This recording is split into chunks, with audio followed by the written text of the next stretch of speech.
model is the Hall of Famer known as Skywalker, class of 1996, David Thompson. Ladies and gentlemen, Michael Jordan. Pass on messages of success and dedication to the game of basketball. Still love it? Love it like you wouldn't believe. Michael Jordan walked away from basketball with roughly $94 million in career salary. He is now worth $4.3 billion, and almost none of that fortune came from the game that made him famous. That is the part of the story most people still do not understand. For every dollar Jordan earned on the court, he has since turned it into roughly 45. The NBA salary was not the empire. It was the seed capital. What he built after the final buzzer, the shoe royalties, the franchise sale, the racing team, the tequila brand, the golf course, the quiet stretches of Florida real estate, that is the empire. And almost all of it was assembled while the world assumed he was simply retired. Over the next 20 minutes, you are going to see exactly how he did it. By the end of this video, you will understand something about wealth that most athletes, and honestly most people, never figure out. You will see why Jordan became the first professional athlete to crack the Forbes 400 list of the richest Americans. You will see why a basketball team he bought for $275 million later sold for $3 billion. And you will see the one financial principle that separates him from nearly every other superstar who came before or after him. Here is the detail that tends to stop people cold. Jordan still collects more than $60 million a year from Nike, simply for the ongoing use of his name on the Jordan brand. $60 million every year. For a sneaker deal he signed in 1984, that is more money in a single year from one contract than most of his contemporaries earned in their entire careers. And that same brand now generates more than $7 billion in annual revenue for Nike. The Jordan name is not a logo, it is a perpetual royalty engine, and we are only getting started. Over the next 18 minutes, we will walk through Michael Jordan's extraordinary real estate portfolio, the business empire most people have never heard of, the Charlotte Hornets deal that made him a billionaire, the NASCAR venture now reshaping an entire sport, the family life he keeps deliberately out of view, and the quiet legacy he is building right now at 63 years old. At 63, Michael Jordan lives differently than almost anyone expects. There is no farewell tour, no endless content cycle, no crowded celebrity orbit. He spends most of his time inside the gates of the Bears Club, a Jack Nicklaus-designed community in Jupiter, Florida, where privacy is enforced like a house rule, and the loudest sound is a golf cart humming down a cart path. His primary residence there is a 26,000 square foot compound that includes a guest house, a guard tower, a pool, a gym, and his own basketball court. The home is oriented around two priorities: family and golf, and nearly every element of his daily rhythm flows out of those two choices. What defines his life right now is not the pursuit of more fame. He has more than enough. What defines his life is ownership. Ownership of his time, ownership of his businesses, ownership of his image, ownership of the golf course he built a few miles up the road, where he plays nearly every week with a small, loyal circle of friends. He has stepped back from the spotlight without stepping away from the game of building. He is still closing deals. He is still writing checks. He is still pushing into new industries. But he does it now on his own schedule, from behind tall hedges, with almost no one watching. This is the paradox at the heart of his current season. He is more financially powerful than he has ever been, and yet he has never been harder to find. From that quiet Florida compound, though, it helps to look back, because to understand how Michael Jordan became the richest retired athlete on the planet, you have to go back to the place most people never picture him at all: early life and origins. Michael Jeffrey Jordan was born on February 17, 1963, at Cumberland Hospital in the Fort Greene neighborhood of Brooklyn, New York. He was the fourth of 5 children born to Dolores, a bank employee, and James Sr., an equipment supervisor at a General Electric plant. When Michael was still a toddler, the family moved south to Wilmington, North Carolina, and it was there, in a modest brick home on a quiet street, that the Jordan children were raised. The household was Methodist, working class, and disciplined. James worked long shifts. Dolores ran the home with a sense of structure and expectation. There was no generational wealth, no connections in sports, No shortcut. What Michael had instead were two older brothers who never took it easy on him, and a mother who insisted her children finish what they started. These were not the ingredients of entitlement. They were the ingredients of a relentless competitor. At Emsley A. Laney High School, the story that would one day define him was already beginning. As a sophomore, Jordan tried out for the varsity basketball team and was cut. He stood 5 feet 11 inches at the time and was considered too short to contribute. That moment, mythologized for decades since, became the quiet engine of everything that followed. He did not respond with resentment. He responded with obsession. He played on the junior varsity team, scored 40-point games, grew 4 inches, and returned the next year as a varsity starter.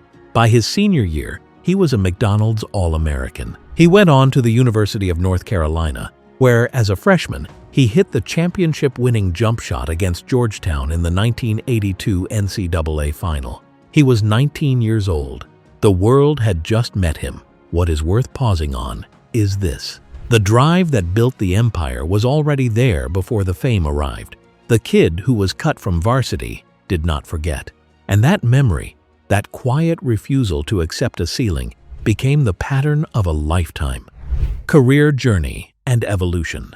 The Chicago Bulls drafted Jordan with the 3rd overall pick in the 1984 NBA draft. Houston took Hakeem Olajuwon. Portland famously took Sam Bowie. Chicago took the kid from North Carolina. Within a single season, he was the face of the franchise. Within a decade, he was the face of the league. 6 NBA championships, 5 Most Valuable Player awards, 14 All-Star selections, 2 Olympic gold medals, and a career scoring average that still stands as the highest in NBA history. But the playing career, for all its mythology, is only half the story. The other half is how he used it. Jordan retired 3 times. The first retirement came in 1993, shortly after the murder of his father.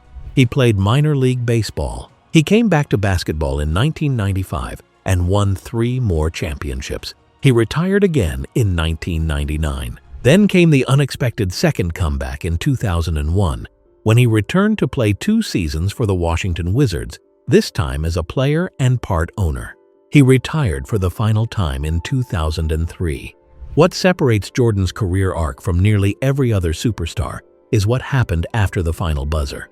Most athletes drift into endorsements, broadcasting, or quiet retirement. Jordan kept building. In 2010, he purchased a majority stake in the Charlotte Bobcats, later renamed the Hornets, becoming the first former player in NBA history to own a controlling interest in a franchise. That single decision would eventually be worth more than everything else he had ever earned combined. His career, in other words, did not peak in 1998. It reinvented itself. Financial overview and business ventures. This is where the quiet empire becomes visible. Jordan's career NBA salary totaled roughly $94 million across 15 seasons. For comparison, by the time LeBron James retires, he will have earned more than $500 million in salary alone. And yet, Jordan's net worth is currently estimated at $4.3 billion, roughly 3 times larger than LeBron's. How is that possible? The answer comes down to one word: ownership. The Nike deal alone rewrote the rules of athlete endorsement. When Jordan signed with Nike in 1984, instead, it sold $126 million worth in the first year, and Jordan himself reportedly earns at least $60 million a year in royalties. That is a passive income stream he has been collecting for more than 4 decades, and it shows no sign of slowing down. Then there is the Hornets sale. Jordan bought his majority stake in 2010 for roughly $275 million. In 2023, he sold that majority stake at a valuation of approximately $3 billion. That is more than a 10-fold return on his investment. He retained a minority share in the team, which has since climbed in value to around $4 billion. That transaction alone placed him on Forbes' annual list of the 400 richest Americans, a first for any professional athlete. On top of that, Jordan is a co-founder of Cincoro Tequila, the luxury spirits brand he launched in 2019, alongside 4 other NBA owners. The brand has since expanded into Europe, Asia, and the Middle East, adding partners like Serena Williams, Derek Jeter, Dustin Johnson, and Keegan Bradley. He is an investor and board advisor at DraftKings, a position he took in 2020. He co-owns 23XI Racing, the NASCAR Cup Series team that has become one of the most talked about stories in American motorsports. He owns a Nissan dealership in North Carolina, a private golf course, a piece of the Miami Marlins, and a long list of smaller investments most people have never heard of. The pattern is clear. Jordan does not chase income. He builds ownership. That is the quiet blueprint. Home, real estate, and lifestyle. Jordan's primary residence since around 2013 has been a custom-built compound inside the Bears Club in Jupiter, Florida. The main house spans roughly 26,000 to 28,000 square feet and sits on approximately 3 acres within the ultra-private Jack Nicklaus-designed community. The property includes a guest house, a guard tower, a pool, a fitness center, and a regulation basketball court. It is the kind of estate that disappears behind walls and foliage. Paparazzi cannot get near it. Street view maps are blurred. The home exists not to be seen, but to be lived in. A few years ago, Jordan quietly acquired a second property in Bears Club for $16.5 million through an entity called Bull and Bear LLC. More recently, reporters uncovered plans for a massive 125,000 square foot estate on Florida's Treasure Coast, reportedly being developed by Jordan's longtime financial advisor, Curtis Polk. He also maintains a luxury lakefront property in Cornelius, North Carolina, near Charlotte, which has historically served as his base for business activity related to the Hornets. And then there is the home most fans still remember, the Highland Park, Illinois estate at 2700 Point Lane, the 56,000 square foot compound with the wrought iron gate bearing the number 23, 9 bedrooms, 15 full bathrooms, a circular infinity pool, a tennis court, a putting green, a cigar room, an indoor basketball complex built to regulation standards. Jordan built it between 1993 and 1995 at the peak of the Bulls dynasty and raised his 3 older children there with his first wife, Juanita. That property spent 12 years on the market. He listed it in 2012 for $29 million. It finally sold in December of 2024 for $9.5 million. The buyer, a Wisconsin businessman, has since tried and failed to turn it into a museum. What the long sale really revealed is not a failure, it is a priority. Jordan had already left Chicago. The Highland Park home was a monument to who he had been. The Jupiter compound is the architecture of who he has become. Philanthropy and community impact. Jordan's philanthropy tends to get overshadowed by his business career, but the numbers are substantial and the pattern is revealing. In 2020, amid the national conversation on racial justice, Jordan and the Jordan brand publicly committed $100 million over 10 years to organizations working on racial equality, social justice, and access to education. He has funded 2 Novant Health medical clinics in Charlotte, North Carolina, providing primary care to underserved and uninsured residents in neighborhoods that historically lacked access. He donated $10 million to his alma mater, the University of North Carolina, to open a pair of those same clinics near Wilmington. He has given quietly to hurricane relief efforts, to historically black colleges and universities, to the Make-A-Wish Foundation, and to countless personal causes that never make the headlines. From 2001 through 2014, he hosted the Michael Jordan Celebrity Invitational, a golf tournament that raised millions for charity. And in 2016, President Barack Obama awarded him the Presidential Medal of Freedom, the nation's highest civilian honor. What separates his giving from performative celebrity philanthropy is the same quality that defines his business approach. He builds things that last. He funds clinics that continue treating patients year after year. He funds endowments, not press releases. The impact compounds quietly, much like the wealth. Personal life, family, and relationships. Jordan married Juanita Vanoy in 1989. Together they had 3 children, Jeffrey, Marcus, and Jasmine, and shared 16 years of marriage before their divorce in 2006. The split was amicable, and by most accounts, Juanita received a reported settlement of approximately $168 million, one of the largest divorce settlements in celebrity history at the time. In 2013, Jordan married Cuban-American model Yvette Prieto in a private ceremony in Palm Beach, Florida. A year later, the couple welcomed identical twin daughters, Victoria and Isabel. By all available reporting, the family life in Jupiter is remarkably grounded. Prieto keeps an almost complete distance from the spotlight. The twins, now approaching their teenage years, are rarely photographed. Jordan's 3 older children are adults now and largely pursue their own lives outside the public eye. Jordan lost his father, James Sr., to a murder in 1993.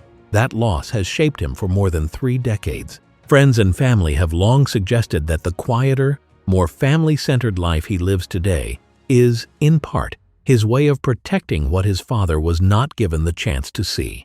The privacy he enforces is not vanity. It is grief reframed into guardianship, legacy, and influence.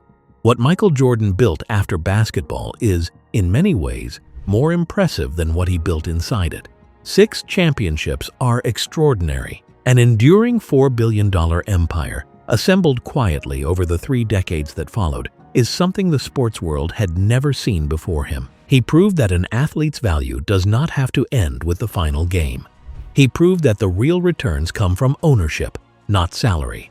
He proved that the biggest check you ever write can be the one that keeps paying you for the rest of your life.